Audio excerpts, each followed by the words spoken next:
Hi y'all, it is Fontaine Felicia Foxworth back on my YouTube channel. Got some new hair.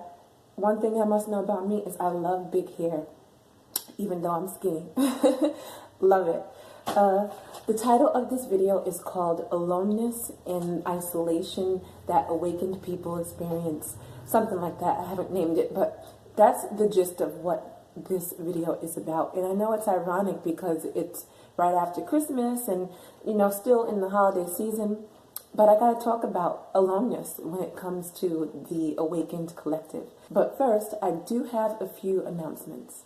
So, announcement number 1 has something to do with Soul Tribe Network. The website is about 75% complete, and my developer has been such an angel, a godsend really, and a part of this beautiful manifestation. He has been willing to work on the site and complete the site without much money up front. But I do need to pay him for all the wonderful work he's been doing. He is not going to let me down, and I'm not going to let y'all down. So I will be launching a GoFundMe to cover the cost. It's not extremely crazy, but coding and all of that stuff and graphic design does cost money. So I will be launching a GoFundMe to ask all of you for your help. If everybody could donate $10, that would be so great. So that's announcement number 1 with Soul Tribe Net. Soul Tribe Net announcement number 2. As you know, I aim to be an official nonprofit organization legally through the government. Therefore, I'm going to need to appoint some board members, y'all. I can't be the only person on the board, and you know what? There is no I in team at the end of the day. So, in order for me to file with the IRS, I need to have at least 3 appointed directors of the board. And I know that's so matrixy, and I hate that it's so matrixy, but it's the law. And, we're still building this new earth, so we have to shift the paradigm with the things that we're doing. So if you're interested in being either the treasurer, if you have a background in business administration, accounting, or any of that type of stuff, I'm looking for you. Also a secretary, if you're organized and help me stay organized and help Soul Tribe Network stay organized, I'm looking for you. And down the line, I'll be looking for regional moderators. Soul Tribe Net is global, y'all, so I'll definitely need some people on deck all over the world when we get to that point. And I also need event planners and organizers to help throw free events and get sponsors for these free events and all that type of free stuff. Okay, so I'll be looking for organizers and event people to pitch events and help run events. And then I'll also be looking for grant writers. If you are a fabulous grant writer and you're good with words and you got the gift of gab and you can reach out to Oprah and you can reach out to corporations and you can reach out to the federal government, people with money, okay, honey, I need your help. So I'll be interested in that as well. And then also I'll be looking for moderators on the actual site. It's going to be like a forum group type of topic thing, and eventually I'll need moderators to help guide the Soul Tribe members. All right, so that is the exciting news with Soul Tribe Net, and we're getting closer and closer. January 1st launch, I don't think it's going to happen, but let's hope for at least January 15th or by February at the latest, y'all. Okay, so let us get into this video. Okay, so I have one more announcement for real. The Melanade Stands tarot card deck is almost on the way, y'all. It's almost here, so I still have a few decks left. So don't forget to hit me up if you would like to purchase. I got in these cute little brown pouches, the Melanade Stand pouches, and then of course it comes with a stick of Palo Santo, and it comes with a clear crystal quartz. Okay, so get your orders in, y'all. You can email me at melanadestand@gmail.com to get your own beautiful Melanade Stand tarot deck. I'm taking some pictures, and I'm going to have a video out soon. So get on that, y'all. So yesterday, I shared this Sarah McLachlan-esque picture on my Instagram page. And basically, I was just talking about, how Christmas for me isn't something that I really look forward to, at least in the recent years. Growing up, I was raised Jehovah's Witness, so we really didn't care about Christmas anyway. And then since this Ascension awakening process, I've lost so many friends and families and really haven't embraced Christmas for a long time. I don't have many friends and family, to be honest, and so I'm really just grateful for the following that I have on YouTube and Instagram and the soul tribe that I've been connecting with. And it's part of the reasons that I'm starting Soul Tribe Network.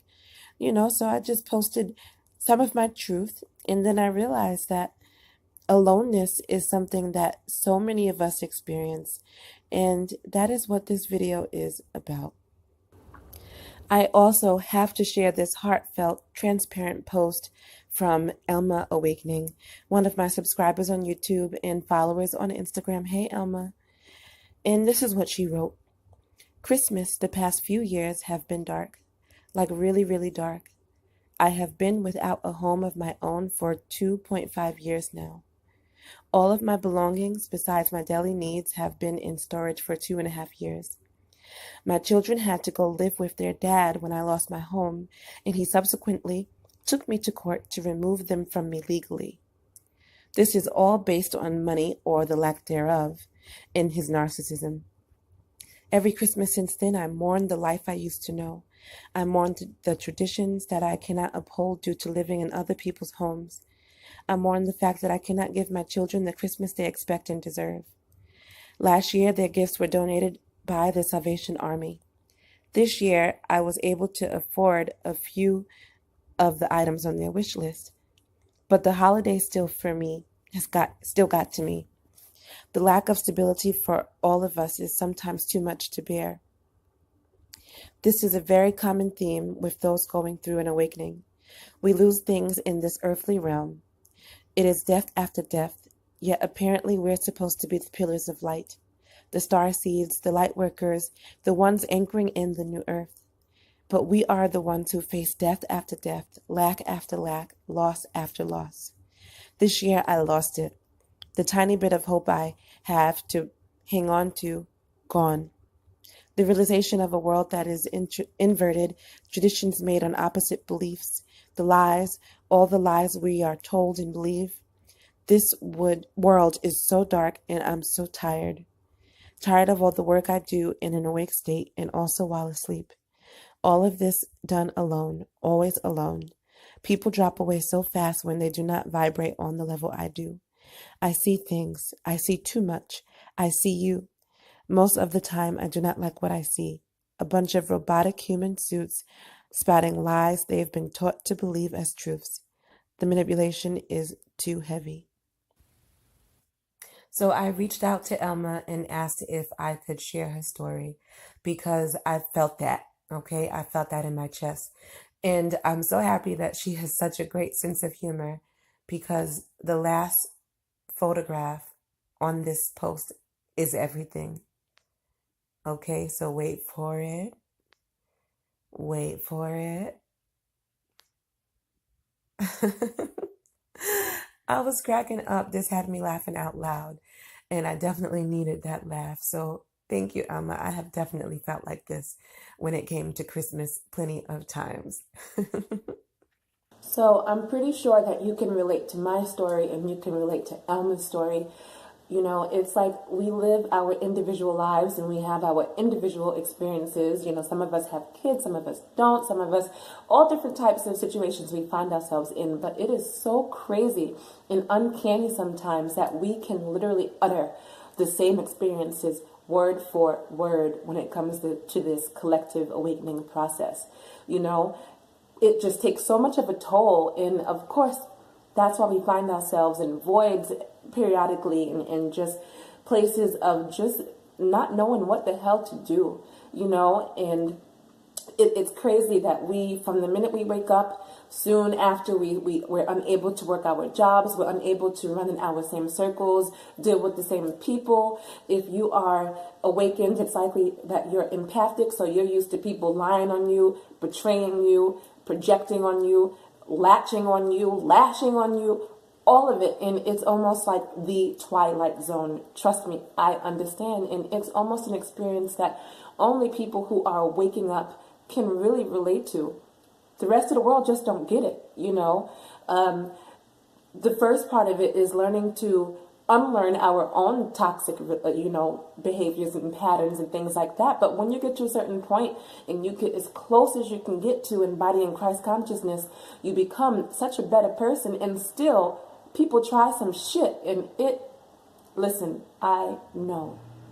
Listen, y'all, this process literally removes anyone and anything, any situation that no longer serves your purpose, your soul evolution, or that is toxic to your energy in any way. This includes awakened people even. The universe is ruthless when it comes to weeding people out. Sleep or awakened, it does not matter. On a personal note, I even lost my relationship with my sister recently, and it happened in a snap. And she is the wokest person that I know. Literally, she's one of the only people in my life that I know personally that we can have an understanding and we can talk about certain things, and we've been through lifetimes together. And it's just crazy that for now, our soul contract has ended. And I'm not sad. There's something about the healthy sense of non-attachment that as we shed these people, the universe source helps us build this backbone where we honestly don't lose sleep. And it seems cold and withdrawn, but it's one of the protections that this ascension process, awards us, because, we knew on a higher level that this was going to happen. I'm pretty sure we might not have been prepared for it, but subconsciously, it's just something that we really do learn how to deal with, even though it really hurts. And being alone is really hard at times. I really, really know. I really, really know. The universe does not discriminate when it comes to removing people from your life. It does not. Okay? You lose people that had small roles in your life, and you lose people that meant everything to you. But I know from my life that even if it hurts at times, I know that it's all for a reason. Everything has a purpose, and I know that it's for the greatest good of my life and of my mission. And I have to think of it that way, you guys, and I encourage you to try to think of it that way as well. It's almost as if this process brings you to a point of aloneness, as if you were in the womb, okay, by yourself. Unless you have a twin flame, they never leave you in spirit. But this process, it purposely isolates you from everyone and everything. At certain points in my life, I have been just completely alone. Don't talk to nobody. Don't connect with anybody. Just within myself, in my solace. And to be honest with you, these are some of the most catalyzed, spiritual, progressive, and transformative times in my life. Was this aloneness and being isolated, especially when I was in New Orleans, y'all. So at the end of the day, this aloneness has a huge purpose. I struggled with this so much. I used to always ask, why, universe? Why did you take away all of my friends? Why do the family that I have, I really can't connect with? Why am I so alone? Do you know what I mean? I used to beg and ask, why me? I'm not a bad person. I know I've made mistakes. I know that I've been a hothead in the past, but I've grown so much. Why is the universe, even to this point, still removing people from my life?